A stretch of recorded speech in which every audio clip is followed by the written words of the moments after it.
Измените на законот за судскиот совет се чекор напред за ставање ред во судството, но за вистински ефекти потребно е да се размислува и за уставни измени. Според академската јавност, сегашниот предлог за законски измени е чекор напред, но тие сметаат дека се потребни пообемни зафати за да се гарантира целосна независност и професионалност на судството. Академик Владо Камбовски смета дека треба да се отвори широка дебата со цел да се зајакне положбата и функцијата на судскиот совет.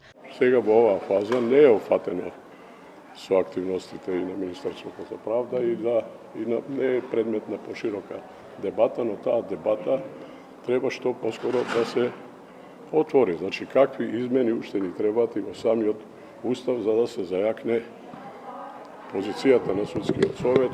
За сега, новото законско решение кое го подготви работната група на Министерството за правда, според Камбовски е чекор напред, но за да тргнеме понатака, потребна е многу работа и силна волја на сите засегнати страни.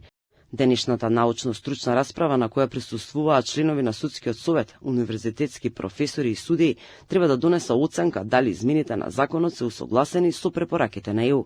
Сепак, според Камбовски, потребно е што побрзо да се отвори дебата за тоа какви измени ни требаат во уставот, со цел да се зајакне положбата и функцијата на судскиот совет. Може треба да се направи некој напор за да се фиксира дека секојаш таму ќе има универзитетски професори и адвокати. Сегашното решение по мене, кое е доста флуидно, не го гарантира тоа дека секојаш ќе.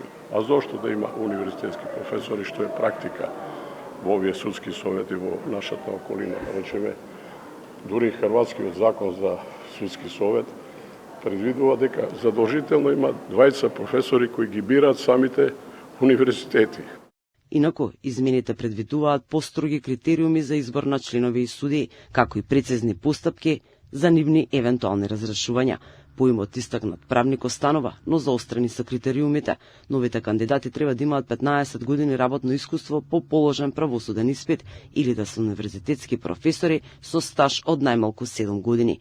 Членовите кои се избираат во собранието и по предлог на председателот на државата ќе поминат јавни интервјуа. Освен овој закон, реформската агенда вклучува и пакет закони за јавното обвинителство, судовите и судскиот буџет. Една од препораките на ЕУ е судството да има независен буџет за да се спречат евентуални политички влијанија.